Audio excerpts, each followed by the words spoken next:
कब से खड़ी जय मान लिए वो, कब से खड़ी वो मान लिए वो, कब से खड़ी जय माला लिए वो, कब से खड़ी जय माला लिए वो, माला लिए जय माला लिए वो, माला लिए जय माला लिए वो।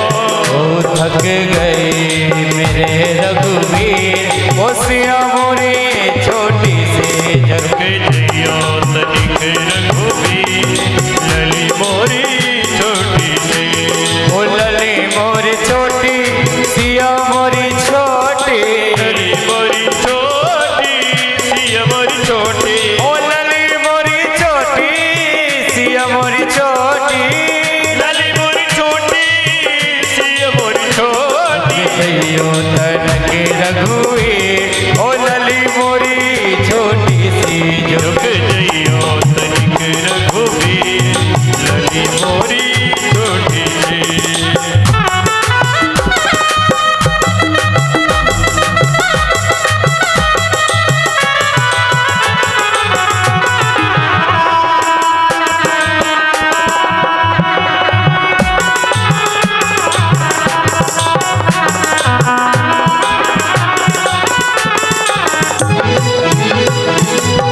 जब आई माला डालन की बारी, जब आई माला डालन की बारी, ओ जब आई माला डालन की बारी, जब आई माला डालन की बारी, होते के वहाँ पर सब नर नारी, के वहाँ पर सब नर नारी, ओ झुके गए मेरे रघुवीर, सिया मोरी छोटी सी, झुक जइयो तनिक रघुवीर, मोरी छोटी सी। झुक जइयो तनक रघुवीर, ए सिया मोरी छोटी सी, झुक जइयो तनक रघुवीर, ओ सिया मोरी छोटी सी, आ सिया मोरी छोटी सी, ओ सिया मोरी छोटी सी। जानकी मैया वरमाला लेकर के खड़ी हुई हैं और जानकी जी की जो सखियां हैं वो कहते हैं राम जी थोड़ी झुक जाओ। राम जी ने इशारे से कहा हूं। सखियों ने कहा कि देवियों के सामने तो अच्छे अच्छे झुक जाते हैं, इसलिए झुक जाइए। बोले नहीं। सखियों ने सेनापति को इशारा दिया कि तुम कहो झुक जाए। सेनापति ने कहने का साहस तो जुटाया, लेकिन जब राम जी का कोई जवाब नहीं मिला तो जनक जी के पास चले गए कि महाराज कहिए ना थोड़ी झुक जाए। राजा जनक ने कहा कि देखो हम अपनी सभा में किसी रघुवंशी को बुला करके झुकने को नहीं कह सकते, ये सम्मान के विरुद्ध है। अब बोले गुरु जी से कहो। विश्वामित्र जी के पास गए, बोले कहिए ना अपने चेला से थोड़े झुक जाए।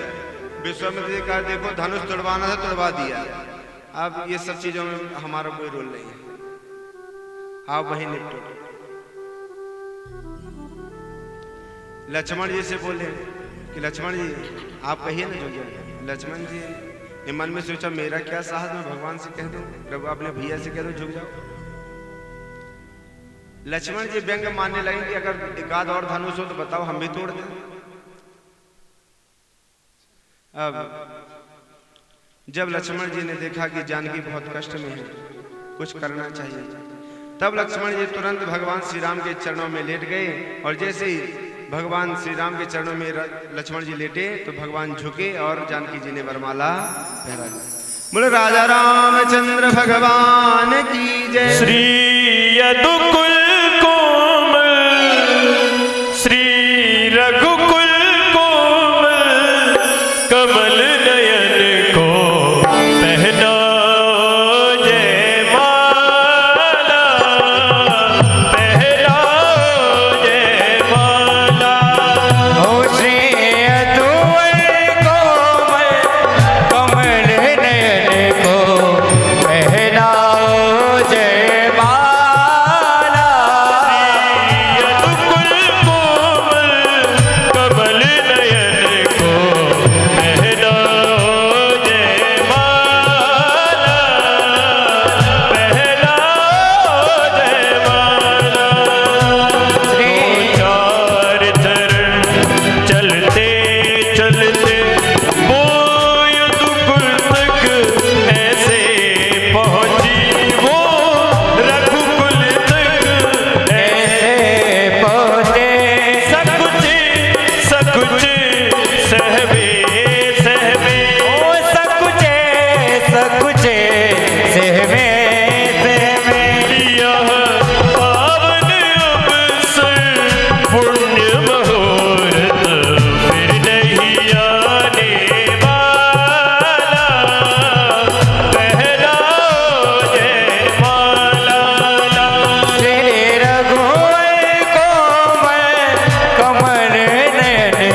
विवाह संपन्न हुआ। यहाँ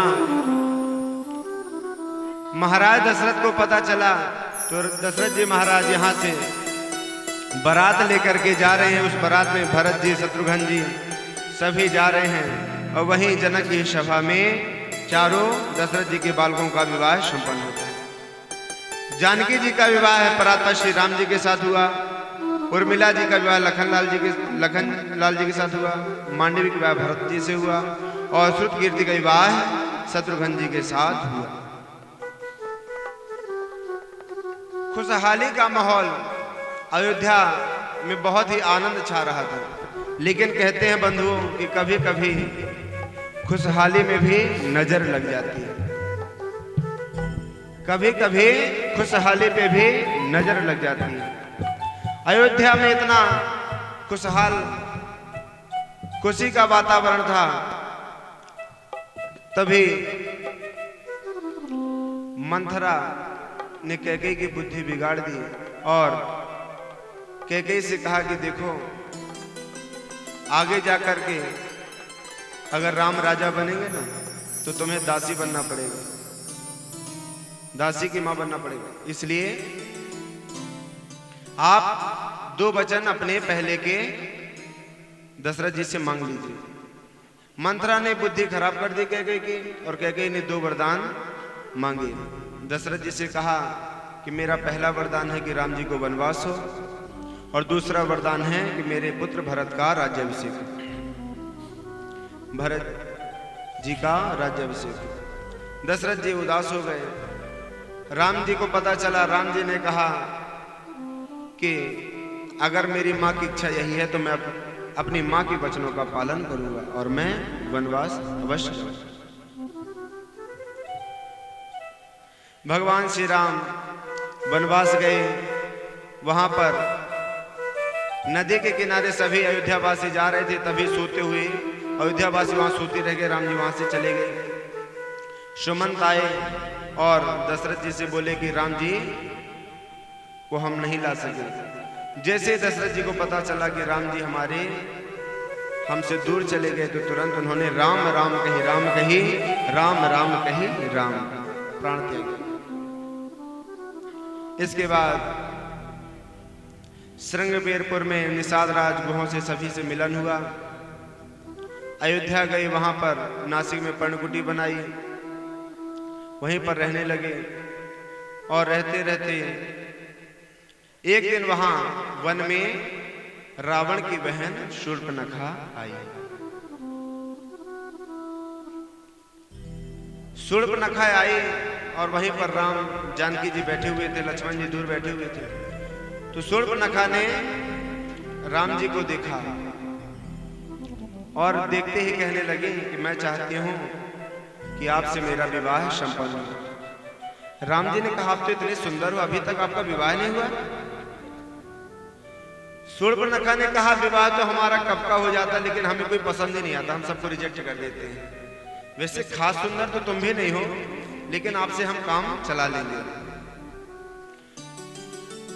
शूर्पणखा क्या कहते हैं?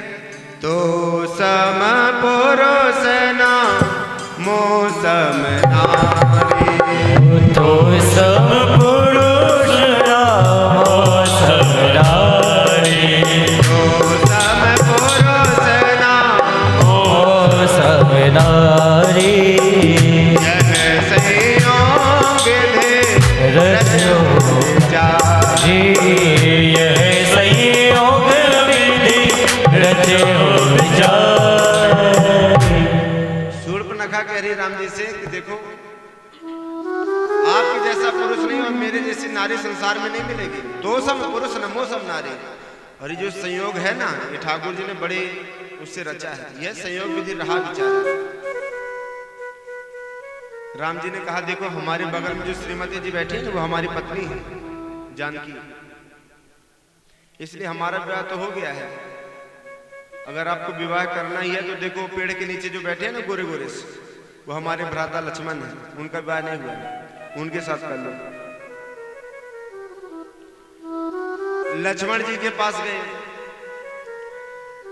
शूर्पणखा लक्ष्मण जी से कहते हैं कि हम आपके साथ विवाह करना चाहते हैं। बोले पहले तो हम वो जो तुम्हारे भैया बैठे थे उनके साथ करना, लेकिन वो काले काले सावले सावले, तुम गोरे गोरे हो, हम चाहते हैं कि तुम्हारे साथ विवाह करें। लक्ष्मण जी ने विनोद किया, मन में सोचा कि जब हमारे पिता के 3 विवाह हो सकते हैं तो हमारे भ्राता के भी तो विवाह कई हो सकते हैं, इसलिए अभी तो एक ही हुआ, 2-3 भ्राता के भी जाए। तो लक्ष्मण जी कह रहे हैं देखो देवी, वो जो है ना वो अयोध्या के राजा हैं और मैं उनका दास हूं, अगर आपका मेरे साथ विवाह होगा तो आपको दासी बन के रहना पड़ेगा, और उनके साथ विवाह करोगे तो राजकुमारी बनोगे, इसलिए उन्हीं के पास जाओ। लक्ष्मण जी ने फिर शूर्पणखा को राम जी के पास भेज दिया। अब एक दूसरे के पास भेजते गए। शूर्पणखा क्रोध आ गया कि ये जो क्रम चल रहा है ये स्त्री युवती जानकी के पीछे चल रहा है, मैं जानकी को ही नहीं रहने दूंगी। जैसे शूर्पणखा ने खड्ग निकाले उसको मारने के लिए जानकी जी को, तुरंत लक्ष्मण जी ने अपने खड्ग से शूर्पणखा का नाक काट दिया। जैसे शूर्पणखा के नाक काटे, शूर्पणखा भागी गई भैया से। शूर्पणखा के भैया कौन थे? रावण। लंका गए, बताए कि वनवासियों ने मेरी ये दशा की। एक बार माया रूपी कंचन में वहीं उस वन में माता जानकी को दिखा, और माता जानकी ने राम जी से कहा कि स्वामी आज तक मैंने आपसे कुछ नहीं मांगा, लेकिन मुझे ये स्वर्ण मृग बहुत पसंद है, मैं चाहती हूं कि मुझे स्वर्ण मृग आप लाके दीजिए। भगवान उस स्वर्ण मृग के पीछे भागे। वो कौन थे? रावण की माया थी। आगे भागे और कुछ दूर जाकर वो मृग स्वयं चिल्लाने लगा, लक्ष्मण बचाओ, लक्ष्मण बचाओ। जानकी ने सुना कि देखो तुम्हारे भैया पुकार रहे हैं तुम्हें कि बचाओ।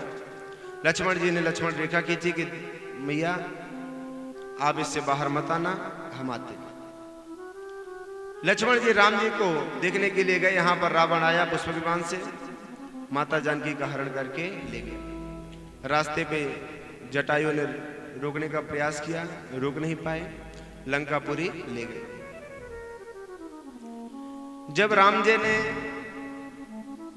पुनः स्थान पर आके देखा तो जानकी जी हैं, तो यहां वहां पूरे वृक्षों से पूछने लगे, हे खग हे मृग मधुकर श्रेणी, हे खग मृग है मधुकर श्रेणी, तुम देखे से तारे ओ तुम देखी सीता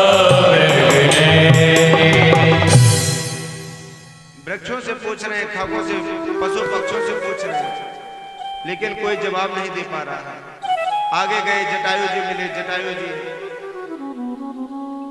की अवस्था खराब थी। जटायु जी से पूछा, जटायु जी ने कहा कि रावण ले गया है जानकी जी को, मैंने बचाने का प्रयास किया लेकिन मैं माता जानकी की रक्षा नहीं कर सका। भगवान ने जटायु को अपने गोद में लिया और बोले कि कहो तो हम आपको जीवन दान नहीं देते। बोले प्रभु आपके गोद में मरने से बड़ा क्या पुण्य है, मैं चाहता हूं कि अब इस देह को मैं त्याग दूं। जटायु जी ने भगवान के गोद में ही अपना देह त्याग कर दिया। कुछ समय पश्चात राम जी की भेंट हनुमान जी से हुई, सुग्रीव आदि से हुई। बाली को मारे, सुग्रीव को राजगद्दी प्रदान की। आगे जब सुग्रीव को राजगद्दी प्रदान की, सभी वानर सेना भगवान श्री राम के कार्य को सिद्ध करने के लिए उद्यत हुए कि हम आपकी जानकी जी की खोज करेंगे। सभी खोज में लग गए लेकिन खोज नहीं पा रहे। जामवंत आ गए। तब एक समुद्र के किनारे बैठ गए और सोचने लगे कि पता नहीं माता जानकी कहां होंगी। तभी वहां उस वृक्ष में जटायु का भाई बैठा हुआ था। जैसे ही वानर लोग आपस में बात कर रहे थे कि बताओ जटायु ने रक्षा तो की लेकिन जानकी जी की रक्षा नहीं कर पाई। जैसे उस पक्षी राज ने जटायु के बारे में सुना तो उसने कहा ये तो मेरा भाई था। उनके पास गए, बोले कि आप किनकी खोज कर रहे हो? बोले माता जानकी की। बोले वो तो रावण लंका में ले गया है, इस समुद्र को पार करोगे उसके बाद लंकापुरी है, और वहीं जानकी जी को रावण ले गया है रखा।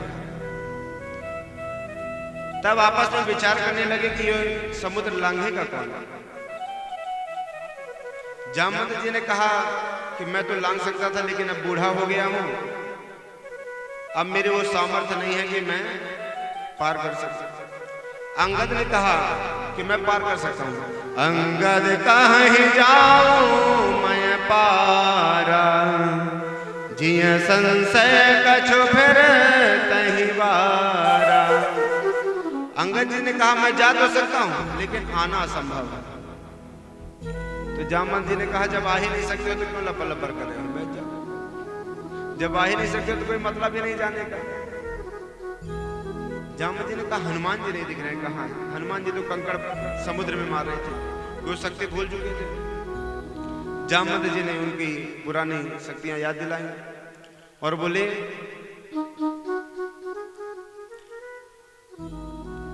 काचुत साध रहो बलवाना रे। बलवान हनुमान जी आप चुप्पी क्यों साधे? पवन तने बल पवन समाना, बुद्धि विवेक विज्ञान निधाना। आप तो बुद्धि और विवेक के निधान हैं, आप चुप्पी क्यों साधे हो? हनुमान जी कोई फर्क नहीं पड़ा। जैसे ही जामवंत जी ने कहा राम काज लगे तब अवतारा, वो सुनता हूं भयहु पर्वता का।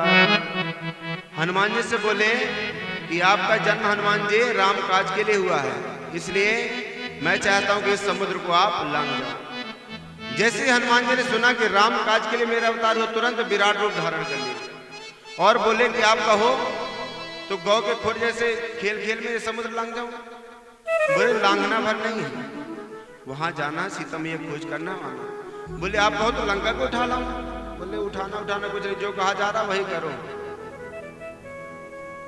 हनुमान जी लंका जाने लगे, तभी सुरसा नाम है इनके माता सुरसा आई परीक्षा लेने के लिए। हनुमान जी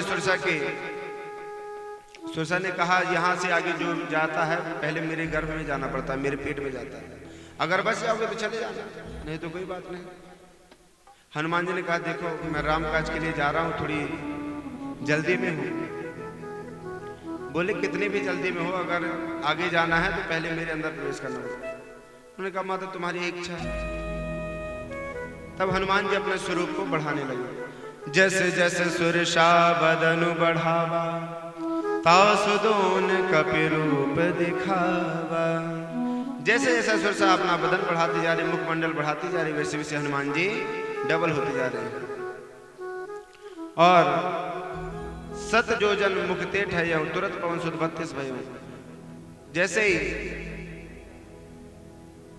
सुरसा ने सतयोजन का मुंह फाड़ा, तुरंत भगवान हनुमान जी 32 हो गए और सूक्ष्म रूप में घर में प्रविष्ट हुई और बाहर निकल करके माता से आज्ञा मान के अब तो माँ हमें छोड़ दो, अब हमें लंका जाने दो।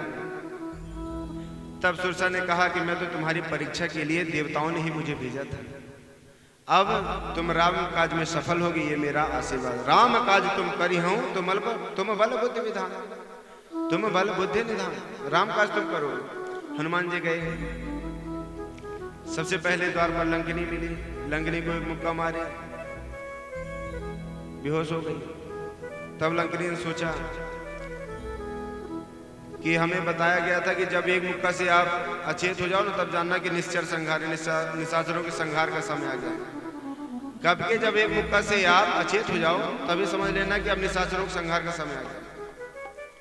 आगे गए, हर जगह घूमे, पूरी लंका में सीता जी कहीं दिखे ना, लेकिन एक जगह उन्होंने देखा, एक घर में रामायुध अंकित ग्रह शोभा वरनी न जाई, नव तुलसी का वृंद तहां देख हरस कपिराई। राम जी के आयु संग चक्र गदा पद्म द्वार पर धारण किए होते बने हुए, और नव तुलसी का वृंद तहां, तुलसी का वृक्ष आंगन पर हनुमान जी प्रसन्न हो गए और उन्होंने सोचा साधु ते होए न कारण, साधु भेष में साधु से मिलना कोई हानि की बात नहीं। हनुमान जी महाराज भीषण से मिले, भीषण से परिचय लिया कि माता जानकी कहाँ है। विभीषण जी ने बताया कि अशोक वृक्ष के नीचे माता जानकी बैठी हैं, वहीं पर आपको जानकी से मुलाकात हो। हनुमान जी अशोक वृक्ष के ऊपर सूक्ष्म रूप धारण करके बैठ गए। तभी त्रिष्टा अपना सपना सुना रही थी, सीता मैया को अपना सपना सुना रहे थे कि सीते मैंने एक सपना देखा है कि सपने बानर लंका जा रही जादूधान सेना समारी। कोई बानर आएगा और इस पूरी लंका को चला जाएगा, और ज्यादा दिन नहीं हुई है, 2-4 दिन में हो जाएगा। हनुमान जी ने सोचा लगता है ये भी कार्य हम ही को करके जाना है, इसीलिए खबर आई, क्योंकि 2-4 दिन में कोई बानर आने वाला नहीं। हनुमान जी महाराज ने सूक्ष्म रूप में माता जान ऊपर से अंगूठी जो राम जी की अंगूठी थी वो नीचे छोड़े। जानकी जी ने अंगूठी देखी, उसमें राम जी का अंकित था, राम नाम। जानकी समझ गई ये तो मेरे प्रभु श्री राम की अंगूठी है। जानकी जी के सम्मुख हनुमान जी विराजित हो गए कि माँ मैं राम जी का दास हूं और उन्हीं ने मुझे भेजा है आपकी खोज के लिए। और हनुमान जी कहते हैं माँ मुझे भूख लगी है। माता जानकी ने कहा जाओ वाटिका में फल लगे खाओ। अब हनुमान जी वाटिका जा रहे हैं। चले हुनाई सिर बैठे हूँ बागा, चले हुनाई सिर बैठे हूँ बागा, फल खाए सुतर तोरे हूँ लागा, ओ फल खाए सुतर तोरे हूँ लागा, फल खाए सुतर तोरे हूँ लागा, फल खाए सुतर तोरे हूँ लागा। हनुमान जी वाटिका पर गए और फल खाने लगे और वृक्षों की डाल तोड़ने लगे। वहां के जो रखवारे थे वो मना करने लगे कि ये भगाने लगे। हनुमान जी ने सबको मारा और कईयों को छोड़ दिया कि बता दो अपने महाराज को बता के आओ कि हम आए हैं। तब जो भी पहरेदार थे वाटिका के वो रावण के पास गए कि महाराज एक कपी आया है, वो पूरी वाटिका को उजाड़ रहा है। नाथे गया बा कपि भारी, तेहि अशोक वाटिका उजारी। महाराज एक बहुत बड़ा भारी कपि आया है और पूरी वाटिका को उजाड़ दे रहा है। रावण ने भट्टों को भेजा, अक्षय कुमार को भेजा। अक्षय कुमार का हनुमान जी ने गोविंदा नमो नमः कर दिया। अब मेघनाथ के साथ सभी सुभट आए। मेघनाथ से कहा देखो मारना नहीं पकड़ के लाना। तो मेघनाथ पूछता वो बानर मारता कैसे? बोले फ्री स्टाइल का, कैसे भी मार देता है वो बानर, फ्री स्टाइल का कैसे भी मार देता है। बोले अक्षय कुमार को कैसे मार? बोले महाराज तो जा ही रहे थे, उन्हें कुछ पता नहीं, एक तरजा वृक्ष उठाए और उनके रथ में पटक दिए। बोले कैसे भी मार देता है वो। तब तो मेघनाथ ने सोचा सतर्कता से चलना चाहिए। मेघनाथ के साथ सुभट आए। जैसे ही सुभट को हनुमान जी ने देखा एवं मेघनाथ को देखा तो तुरंत एक विशाल वृक्ष उठाए और मेघनाथ के रथ पर पट गए। तो रथ तो ध्वस्त हो गया, लेकिन मेघनाथ मायावी था, वो तुरंत उड़ के आकाश में चला गया। लेकिन जो सुभट आए थे ना, उन सभी को हनुमान जी पकड़कर बैठाने लगे और धूला इकट्ठा करने लगे। कछु मार से कछु मर्द से, कछु मिलय से धरे धूल। कुछ को मार रहे हैं, कुछ को बैठाते जा रहे हैं, धूला इकट्ठा करते जा रहे हैं। सुभट ने पूछा महाराज ये धूला इकट्ठा काहे कर रहे हो, क्या करोगे? हनुमान जी ने कहा तुम्हारा फेशियल करेंगे, नहाते नहीं हो ना, बदबू आ रही है, तुम्हारा फेशियल करेंगे। हनुमान जी महाराज सुभटों को पकड़ते हैं और कछु मार से कछु मर्द से, कछु मिले से धर धूल। धूरा में रगड़ते जा रहे हैं और मारते जा रहे हैं, बैठाते जा रहे हैं, बगल में एक लाइन से बैठते जा रहे हैं। एक सुभट दूसरे सुभट से पूछता अरे तुम कौन हो? बोले मैं कलुआ हूं। बोले कलुआ इतना गोरा कैसे हो गया? बोले तुमको नहीं रगड़े ना, इसलिए कह रहे हो। तभी मेघनाथ ने देखा सबको रगड़ रहा है।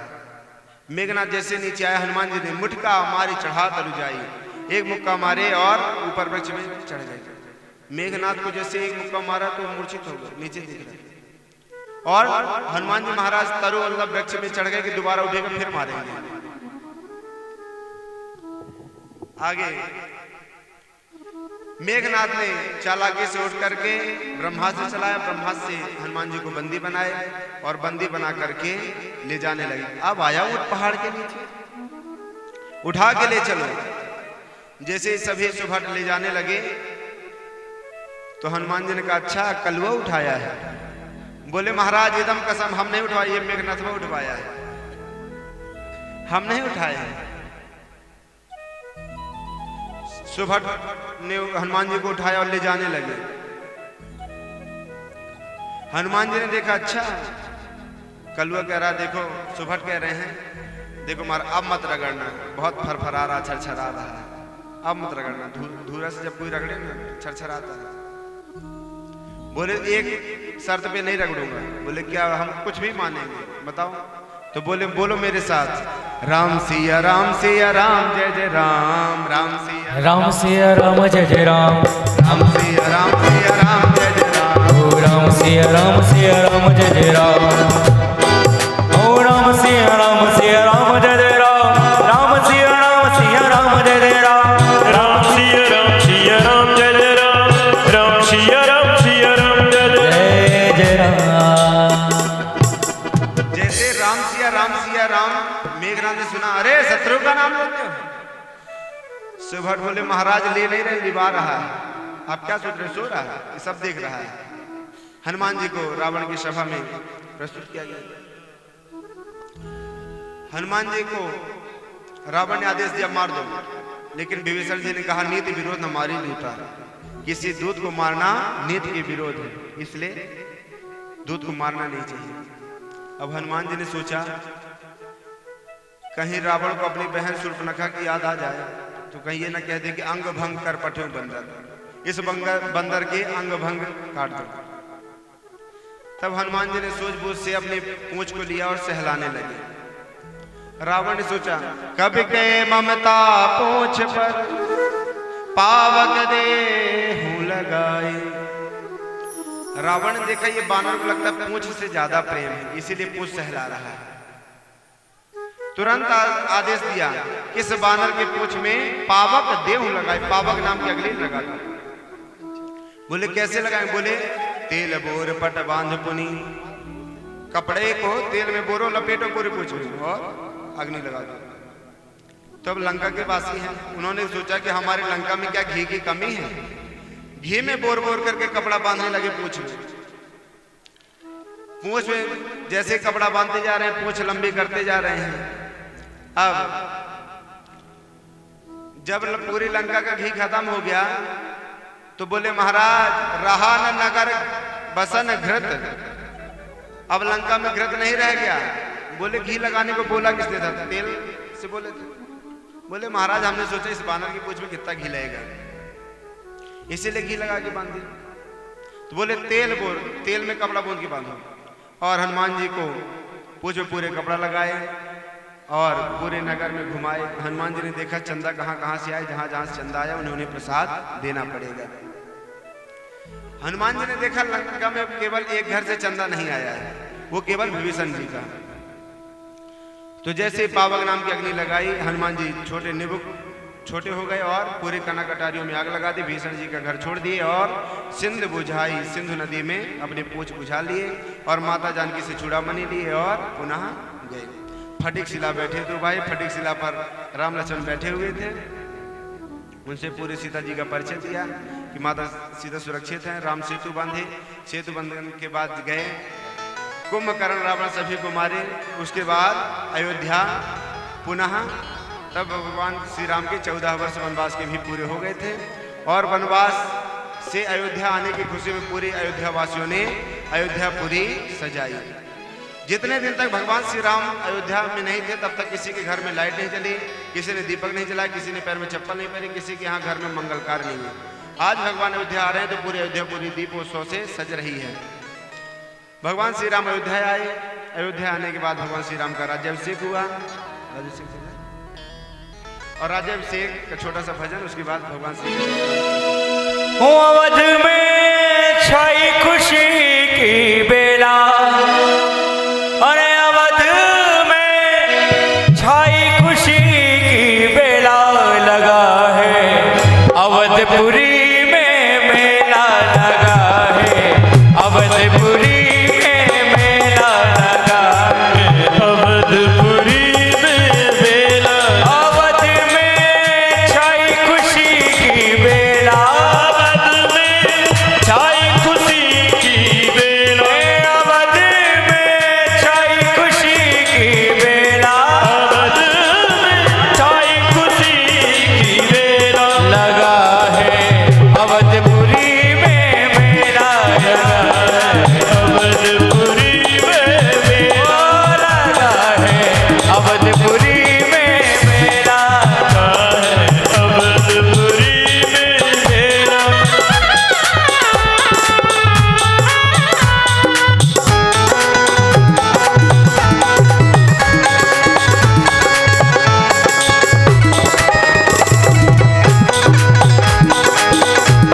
मायूस होकर क्यों बैठे हो सभी लोग?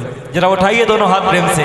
भगवान आज 14 वर्ष वनवास के बाद इसलिए मीठी मीठी ताली बजाते हुए, लगा है अवधपुरी में मेला, लगा है अवधपुरी में मेला, अवध में छाई खुशी की बेला, अवध में छाई खुशी की बेला, ओ लगा है अवधपुरी में मेला, अवधपुरी में मेला। और केसरी कौशल्या माता सुमित्रा के कई, कौशल्या सुमित्र के गई, ओ सबके मन में खुशियाँ आज भई, सबके मन में खुशियाँ आज भई। और कोई नहीं है अकेला, कोई नहीं है अकेला, लगा है अवधपुरी में मेला, अवधपुरी में मेला, लगा है अवधपुरी में मेला, है अवधपुरी में मेला। ओ सिया राम जी का राज हुआ है, राम जी का राज हुआ है, अरे खुशी से पागल हो रहे सब जन, सबसे पागल हो रहे सब जन। ओ गुरु वशिष्ठ और चेला, गुरु वशिष्ठ और चेला, लगा है अवधपुरी में मेला, लगा है अवधपुरी में मेला, लगा है अवध में। और देखिए जब भगवान आ गए हैं, राज तिलक हो गए, तो एक बार उठाइए दोनों हाथ और साथ में गाएंगे, और राम राम जय राजा राम, राम राम जय सीता राम, राम राम जय, राम राम राम जय राजा राम, बोलो राम राम जय राजा राम, राम राम जय सीता राम, राम राम जय राजा राम, राम राम जय राजा राम। ओ राम राम जय राम, राम जय राम, राम जय राजा राम, राम राम जय सीता राम। बोले सियावर रामचंद्र भगवान की बोले राजा रामचंद्र भगवान की जय। भगवान श्री राम का राज्याभिषेक हुआ। आइए अब हम सभी चंद्रवंश में प्रवेश करते हैं, जिस वंश में हमारे नंद नंद यशोदानंद भगवान श्री कृष्ण का प्रादुर्भाव होता है। तो सुखदेव जी महाराज कहते हैं, राजन अब चंद्रवंश की परम पुण्यमयी कथा का हम श्रवण करें। भगवान नारायण के नाभि कमल से ब्रह्मा, ब्रह्मा के बेटा अत्रि, अत्रि के बेटा चंद्रमा, जिससे चला चंद्रवंश। चंद्रमा के बेटा बुध, बुध के बेटा पुरुरवा, इन्हीं पुरुरवा का दूसरा नाम एल। राजा एल का विवाह उर्वशी के साथ हुआ। इनके आयु, सुतायु, सत्यायु, विजय 6 बेटा हुए। इन्हीं प्रतापी वंश में आगे चलकर महाराज नहुस, नहुस के याति से याति, बियति, कृति आदि 6 बेटा हुए। देवयानी और दूसरा विवाह बृहस्पति की पुत्री शर्मिष्ठा से याति, यदुवसु, दुहि, अनुपूर्व आदि का विवाह हुआ। इन 5 संतानों सबसे बेटा का नाम पुरु। शुक्राचार्य जी ने श्राप दिया, बुढ़े हो गए। इन वृद्धावस्था पुरु ने अपने धारण कर लिया और अपनी युवावस्था पिता को प्रदान कर दी। इसलिए याति ने पुरु को ही चक्रवर्ती सम्राट घोषित किया और बड़े पुत्रों को श्रापित किया, तुम्हारे वंश में कोई चक्रवर्ती नहीं होगा। सुखदेव जी कहते हैं, परीक्षित पूर्व वंश में राजा दुष्यंत का जन्म हुआ। इनके बड़े प्रतापी पुत्र भरत हुए। बचपन से ही सिंहों को से क्रीड़ा करते हैं। इसी प्रतापी वंश में रंतिदेव हुए, जिन्होंने सूखा पड़ जाने पर अपना सर्वस्व खजाना लुटा दिया। 49 दिन तक स्वयं भूखे बैठे रहे। ऐसे प्रतापी राजा पुरुवंश में परीक्षित तुम्हारा भी जन्म हुआ। तुम पुरुवंशु हो। पूर्व महाराज के सबसे बड़े भाई यदुवंश में अजमेर, देवमेर, सूरसेन, प्रभाती आदि बड़े बड़े प्रतापी राजा हुए। महाराज सूरसेन के बेटा हुए आनंद, इन्हीं का नाम वसुदेव है। और वसुदेव की 7 पत्नियां थी, जिनकी 7वीं पत्नी का नाम था देवकी। तो कहते हैं उग्रसेन के बेटा था कंस, और कंस ने अपने पिता को कारावास में डाल दिए। तो लोग निंदा करने लगे, तो कंस ने सोचा कुछ अच्छा कार्य करना चाहिए जिससे लोग हमारी पुनः स्तुति करने लगे। तो कंस ने अपने चाचा की पुत्री का विवाह वसुदेव के साथ करने का निर्णय लिया और वसुदेव के साथ बहुत धूमधाम से प्रसन्नचित्त होकर के विवाह संपन्न करने के बाद देवकी जी को अपनी बहन देवकी को विदा करने के लिए स्वयं गया रथ आगे बढ़ा तो तुरंत आकाशवाणी हुई कि अरे कंस अस्यायास्त्वाष्टमो गर्भो हंतायाम वहसे बुधा। अरे कंस, जिस देवकी को तुम स्वयं अपने विदा करने जा रहे हो उसी का 8वां गर्भ तुम्हारा काल होगा। कंस ने तुरंत खड्ग निकाली और देवकी का मस्तक पकड़ लिए। हंतुम शक्ति मार खड्ग पानी जैसे खड्ग निकाल लिया मारने के लिए।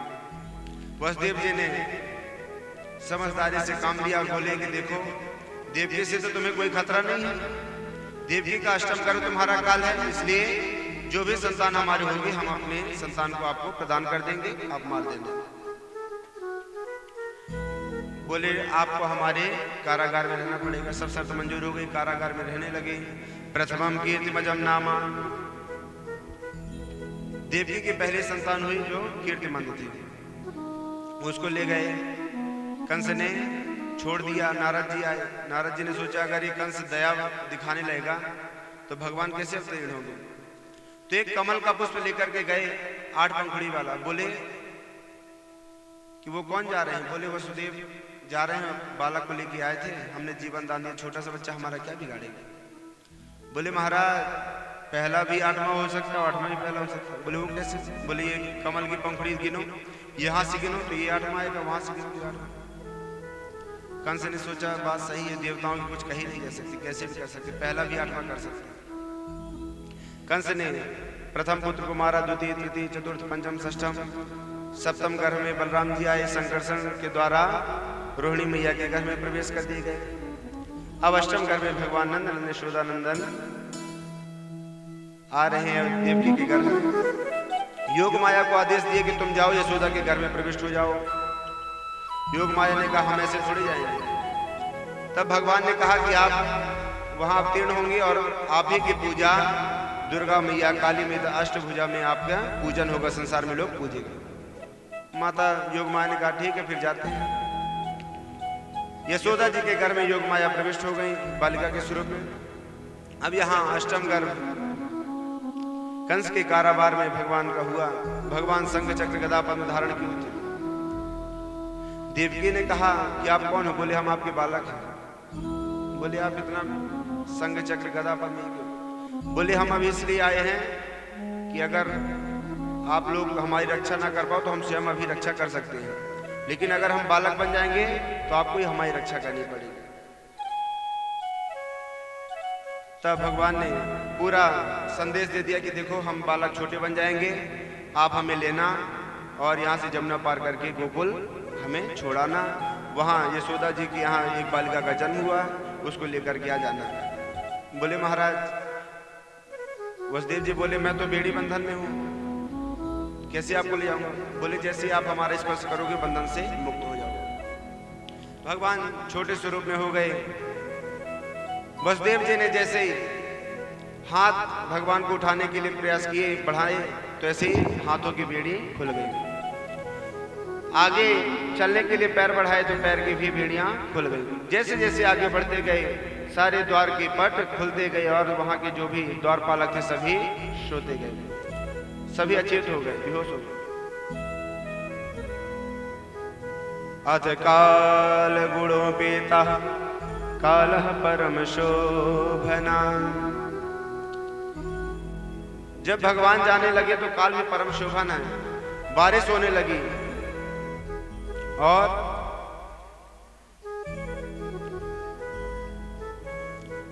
अष्टमी की तिथि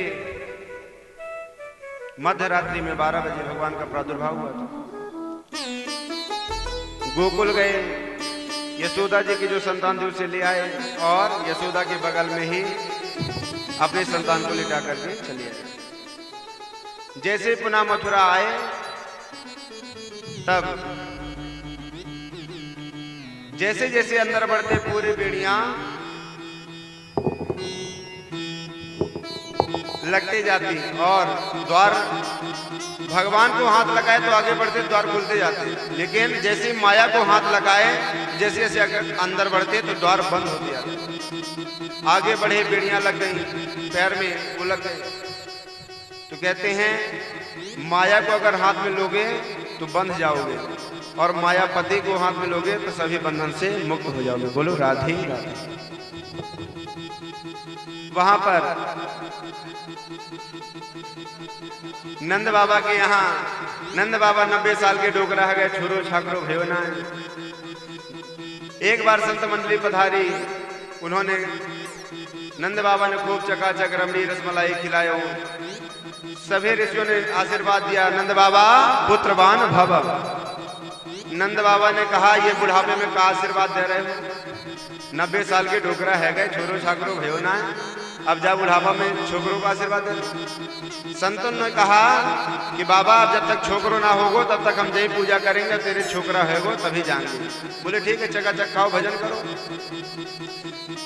नंद बाबा के यहाँ सभी ऋषिगण भजन तपस्या करने लगे और नंद बाबा को मंत्र दे दिए कि तुम तो जाप करना। तो नंद बाबा मंत्र तो भूल गए और ये याद कर लिए, अभी तो भयो ना आगे की पतो ना।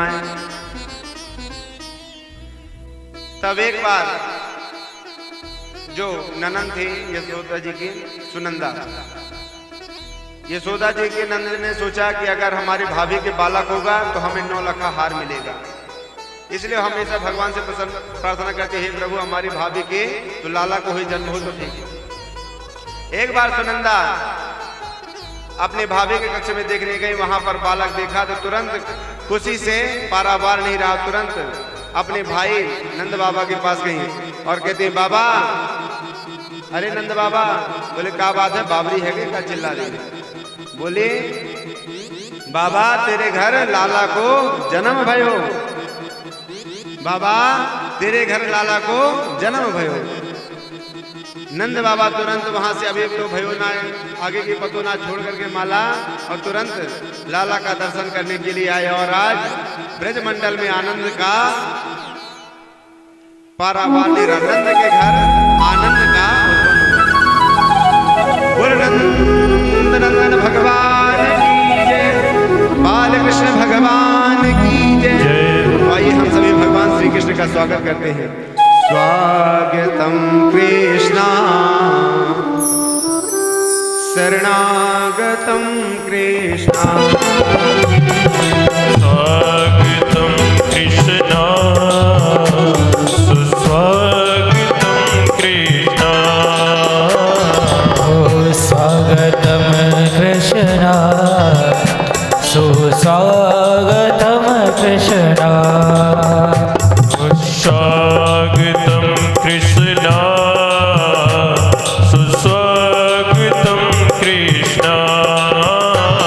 ओ स्वागतम कृष्णा सुस्वागतम कृष्णा, ओ स्वागतम सुस्वागतम शरणागतम कृष्णा। ओ स्वागतम सुस्वागतम। श्री राधे श्री राधे। कोई भी फूल ना फेंके। श्री राधे। थोड़ा निवेदन है, बच्चे के ऊपर फूल ना फेंके। माता जी मुंह में फूल भर रहे हैं भैया, आंखों में फूल भर रहे हैं। भगवान छोटे हैं, कृपया फूल ना फेंकें। फूल आगे फेंके, भगवान के ऊपर ना फेंके। टोकरी में कोई फूल ना फेंके। अगर आपको स्वागत करना है तो वासुदेव जी के आगे उनके पैरों के पास, उनके चरणों के पास आप स्वागत करें। निवेदन है कोई भी फूल ना फेंके टोकरी पर। श्री राधे। गुरु नंद के लाला की जय। शरणागतम कृष्णा स्वागतम कृष्णा सुस्वागतम कृष्णा, स्वागतम सुस्वागतम शरणागतम कृष्णा।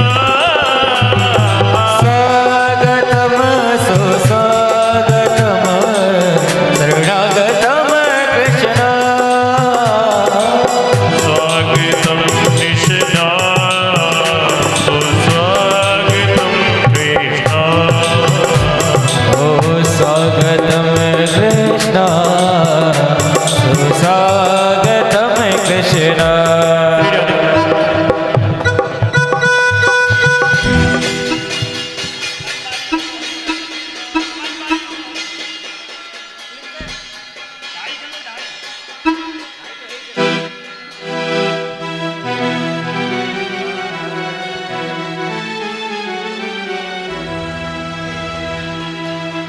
बनवारी ओ मोहन मुरारी निराली तेरी माया कन्हाई रे।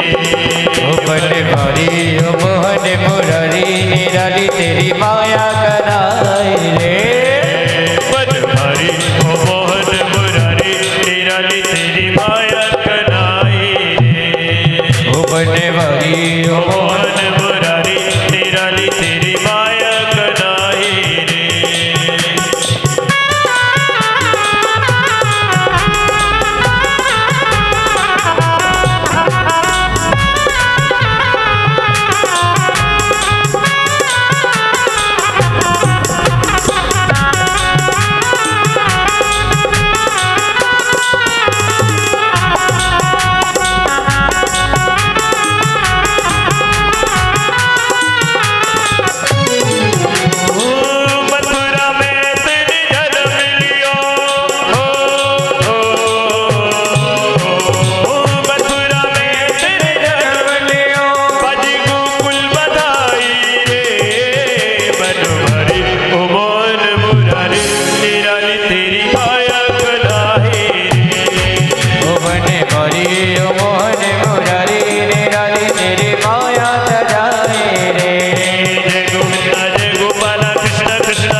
गुब्बारा कोई नहीं तोड़ेगा, क्योंकि आज से महोत्सव प्रारंभ हुआ है तो लास्ट तक महोत्सव चलेगा, इसलिए कोई भी गुब्बारा ना फोड़े।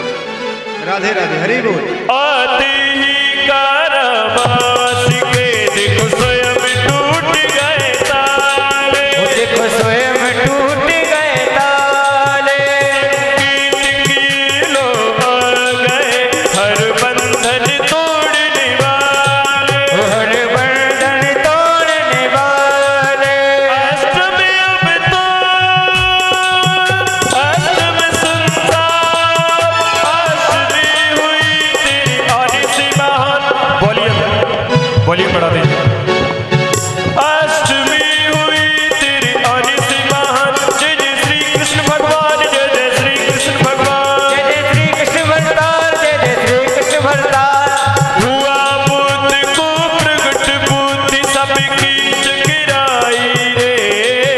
बनवारी ओ मोहन मुरारी निराली तेरी माया कन्हाई रे। हरि ओ मोहन मुरारी निराली तेरी माया जलाई रे।